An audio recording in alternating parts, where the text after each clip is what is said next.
So, thank you for your patience. I hope many of you were able to grab some food for this lunchtime symposium entitled Recent Breakthroughs for Hormone Receptor Positive, HER2 Negative Early Breast Cancer Patients. Since many of us have contributed to the development of some of these fascinating, innovative prognosis and predictive tools that should help us to better tailor the individual adjuvant therapy, I think it's absolutely worthwhile to discuss for the next hour accurate risk management and local testing using the Prosigna test. And I'm very happy to say that, in fact, while you know probably the pivotal studies that have been undertaken in several places around the world, there have been recently very interesting data, not only on the prognostic performance of the test in different clinical risk groups, but there is also now scientific comparison between some of these tests, which I think are interesting to discuss, and obviously a growing body of real-world evidence and data outside clinical trials. And what we'll try to do in the next 60 minutes is to dissect for you what is the actual value of the test, particularly with the property of accurately defining the so-called intrinsic subtype in your and our clinical practice. In order to save some of the time, because the previous session overran significantly, I have already asked our wonderful faculty to come up here. And without further ado, we will start with the first presentation by Dr. Eva Ciruelos from Madrid. She doesn't need too much introduction. She's a medical oncologist. She has been the president of SALTI, and she's going to speak to us about moving to precision medicine, clinical utility of molecular subtypes in breast cancer. Thanks, Eva, for being here. Thank you, Dr. Nant, for your kind presentation and the organizers for inviting me to review the clinical utility of molecular subtypes on breast cancer. So these are my disclosures. So Prosigna assay has been tested since by now 20 years ago and have been approved for its use in Europe and in the US around 6 years ago. For its use in the ER-positive postmenopausal patients with early luminal type disease to take decisions on the adjuvant treatment, such as is a value prognostic factor for these patients. So this assay has a main difference with other genomic assays or other biomarker analysis that we could apply in the breast cancer setting. And that is that this assay is able to subclassify breast cancer into different molecular subtypes. So these intrinsic subtypes are not recapitulated by immunohistochemistry, are not recapitulated by other assays that test a lesser number of genes. So we need at least 50 genes to have this intrinsic subtype classification. Basal-like HER2-enriched luminal A, luminal B that have a very different prognosis as well. So this information is really important for us, and these intrinsic subtypes are represented into every type of phenotypic classification. We see that this heterogeneity is high. All subtypes are included in the luminal phenotype. They are included as well in the HER2 positive disease, and they are included in the triple negative disease. So we cannot subclassify breast cancer based on immunohistochemistry, as immunohistochemistry, as Pepe Viale said yesterday, is just based on expression of one protein, which is ER positivity, or overexpression of other protein, which is HER2 overexpression. So biology is much more complicated, and we are able to dissect breast cancer through this genomic analysis. Are we able to use maybe more routinely used biomarkers such as Ki-67 regarding the division into luminal A and luminal B subtypes? The answer is no. Ki-67, regardless on the cutoff point that we can use, is not able to reproduce the classification into luminal A and luminal B as Prosigna score does. So the rates of discordances are around 30%, which is too high. So maybe because of reproducibility, lab problems or lab issues, Ki-67 is not ready to do that. Regarding adjuvant setting, we do know that Prosigna score is useful in selecting patients who would need adjuvant chemotherapy or who wouldn't, because these patients are subclassified into low, intermediate, and high risk groups based on Prosigna score from 0 to 100. This score is based on the integration of the molecular subtype identified by PAM50 by a proliferation of score, genes related with proliferation mainly, and it includes as well clinical features such as tumor size and node positive. Inclusion of these clinical features is a really good idea as prediction value, especially for late recurrences, is much better, is much higher in the platforms that include clinical factors into the algorithm, into the score. So Prosigna is useful as a prognostic tool to determine the evolution of patients who not need chemotherapy in the node negative and in the node positive as well. This has been tested in the registration trials and in the Danish trial that will be covered by the next speaker. And regarding the classification into luminal A and luminal B, these two groups have a very different prognosis as well. So as we can see here in this pooled analysis of over 2,400 patients, we can see that the prognosis for luminal A's is much better than luminal B's, either in the node negative and in the node positive as well. If we focus on which is the probability of being a luminal A, I have a low, intermediate, or high recurrence of a score. We can see here that luminal A's are in general low or intermediate ROR, and luminal B's, or maybe other non-luminal subtypes, in general are intermediate and high ROR. So this is the gray zone that is called intermediate risk that could be represented either by luminal A's and by luminal B's. So I think this is important for us to better implement the utility of the subclassification of these intermediate risk patients into luminal A's and luminal B's to take adjuvant decisions.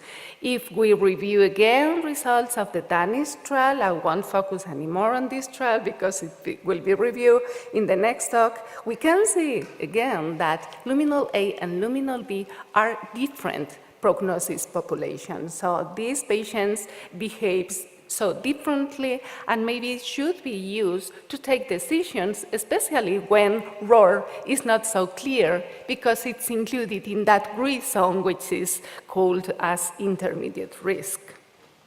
Regarding the adjuvant setting, nice data from Dr. Pratt's lab in which we can confirm that intrinsic subtype is clearly correlated with the probability of getting a PCR when we use neoadjuvant chemotherapy. Over 800 people treated with neoadjuvant chemotherapy, and we can see that the major probability of getting a PCR is seen just in luminal B's, HER2-enriched, and basal-like patients. These are data from 180 patients in which ROR score is also correlated with the probability of getting a PCR, so it demonstrates that ROR and intrinsic subtype is clearly related with sensitivity to chemotherapy, at least in the neoadjuvant setting. It's been demonstrated in the adjuvant setting in the two top trials shown in the table, and also in the neoadjuvant setting as well. There are subgroups, luminal Bs, HER2-enriched and basal-likes, that would benefit much more from neoadjuvant chemotherapy than luminal As. That is why in our group, SALTI group, we have developed this nice trial. Last results will be ready at the end of this year for San Antonio meeting, in which we have compared the efficacy of chemotherapy versus letrozole plus ribociclib. But we have selected postmenopausal luminal phenotype patients who harbor luminal B intrinsic subtype. Such it would not have been so logical to include in this trial luminal A patients who would not be benefited from neither from chemotherapy, neither from new combinations with CDK4/6 inhibitors. These are data from the HER2-positive disease as well. This is a nice and wide analysis on 13 neoadjuvant trials that test again that intrinsic subtype is really important for the prediction of having a PCR after receiving neoadjuvant chemotherapy plus anti-HER2 targeted therapies. All these trials have shown that having a HER2 intrinsic subtype is a good prognosis and good predictive factor for achieving a PCR. The differences between PCR got in the HER2-enriched versus non-HER2-enriched are so clear and so consistent among these 13 trials. I will briefly review metastatic disease. This is not a talk on metastatic disease. This is preliminary data that should be demonstrated in prospective trials. So just to open our minds on maybe future perspectives on the utility of intrinsic subtype also in the metastatic disease as well. The first problem could be that intrinsic subtype is not exactly reproduced when we measure that biomarker in the primary tumors versus metastatic samples. So we can see some discordances, mainly in the luminal A patients. Some of them, 15% of them, become more aggressive intrinsic subtypes, such as HER2-enriched. Despite that, we have reviewed results in terms of prognosis based on intrinsic subtype and classification of patients who've been treated in two big phase 3 clinical trials. First of them is 008 trial, in which first-line patients were treated with letrozole plus or minus labatinib. Second one is Bolero 2 trial, second-line setting, exemestane plus or minus everolimus. Regardless on treatment received, we can see that the top curves, the blue ones, that represents luminal A and luminal B tumors have a much better prognosis than the other intrinsic subtypes, HER2-enriched and basal-like. And this is seen despite 80% of samples analyzed in these trials proceed from primary tumors. So even when discordances have been seen, this is a strong prognostic factor also for the metastatic disease. In the more recent trial, Paloma 2 trial, you well know about Paloma 2. Some analysis has been done and presented 2 years ago by Dr. Finn in San Antonio meeting, in which they represent here the 20% of patients who have a HER2 intrinsic subtype, patients who have luminal type breast cancer and who be treated in the Paloma 2 trial. First of all, you can see that median progression-free survival times in that HER2-enriched subtype are shorter. So this could be the meaning of they are a worse prognosis. And the second thing is that the differences between median progression-free survival between patients treated with letrozole and patients treated with letrozole plus palbociclib are nearly known. So there's a less benefit of the addition of palbo when we're talking in that context of HER2-enriched subtype and when compared with luminal subtypes in which the benefit of palbociclib is so clear. So what to do in this HER2-enriched subtype? Maybe endocrine treatment or CDK4/6 inhibitors are not the best option, but there are still some other options to be tested. One hypothesis is being generated from this retrospective analysis on the 008 trial by Dr. Pratt, and he showed that the addition of lapatinib to letrozole could be beneficial just in the HER2-enriched subtype. This hypothesis will be tested in a second SALTI trial called NEREA trial, in which we will test the efficacy of an anti-HER2 targeted therapy, in this case neratinib, in combination with endocrine treatment in this luminal phenotype HER2-enriched subtype. And not just anti-HER2 targeted therapies, but checkpoint inhibitor therapies that could be of value in combination with chemotherapy also for these patients. Just to show you the last example of the importance of intrinsic subtype in the metastatic setting is the intrinsic luminal subtype into the HER2-positive disease. We've just seen the Dr. Weiner's talk, and we see that heterogeneity into the HER2-positive disease, especially into the HER2-positive, ER-positive disease is high. We have around 50% of that patients that harbor HER2-enriched subtype. The other 50% harbor intrinsic luminal subtypes. So if luminal subtype is not a good predictive factor for achieving a PCR with neoadjuvant chemotherapy or with neoadjuvant plus anti-HER2 targeted therapies, could be an option as well, or an opportunity to test new drugs, maybe not based on chemotherapy for these patients. These are the first results of the Patricia trial, led by SALTI group as well, in which patients with HER2-positive, ER-positive disease in the third, fourth, and fifth line setting after trastuzumab and taxane therapy were treated with palbociclib plus trastuzumab, with or without letrozole. All patients received the same treatment, so the differences between blue bars and the dark ones are differences in intrinsic subtypes. You can see that in the blue curves, luminal A and luminal B intrinsic subtype is represented, and they have a much better prognosis with median PFS over 12 months when compared with non-luminals, in whom median PFS were less than 4 months. So achieving a median PFS over 12 months in third, fourth, fifth line setting in the HER2-positive disease is really great.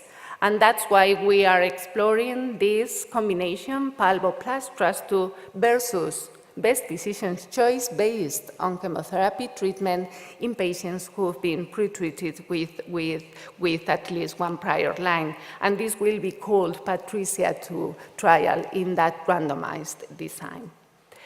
So to take home some messages, I would say that subtype cannot be recapitulated by immunohistochemistry, neither by other platforms that uses less number of genes. PAM50 score can help to identify patients with luminal phenotype disease who don't need chemotherapy. This is level 1 evidence and has been approved by all agencies, and it's commercial, and we are ready to its use. Subtypes could predict chemosensitivity in the luminal phenotype in the early setting, not just in the adjuvant setting, but in the neoadjuvant setting as well. And this is really important tool to take correct decisions when we have a luminal patient and we are not sure that she needs chemotherapy, and we have to take the decision between neoadjuvant and adjuvant treatment, which is a really common clinical situation. Subtypes can predict prognosis as well in the luminal phenotype in the metastatic disease. These are retrospective data. We have to test them prospectively. Subtypes predict anti-HER2-based therapy sensitivity in the HER2-positive disease, and we have very nice data in the neoadjuvant setting.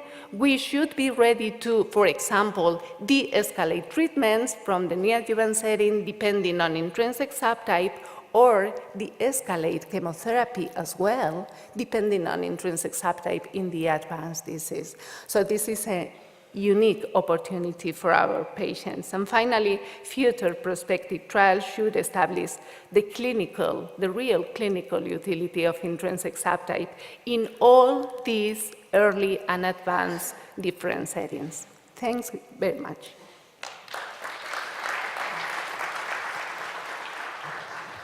Thanks a lot, Eva. We have time for a couple of questions to the speaker. Maybe while people are still considering, in your clinical practice, how do you manage intermediate risk patients? That's a marvelous question. As it seems like when you have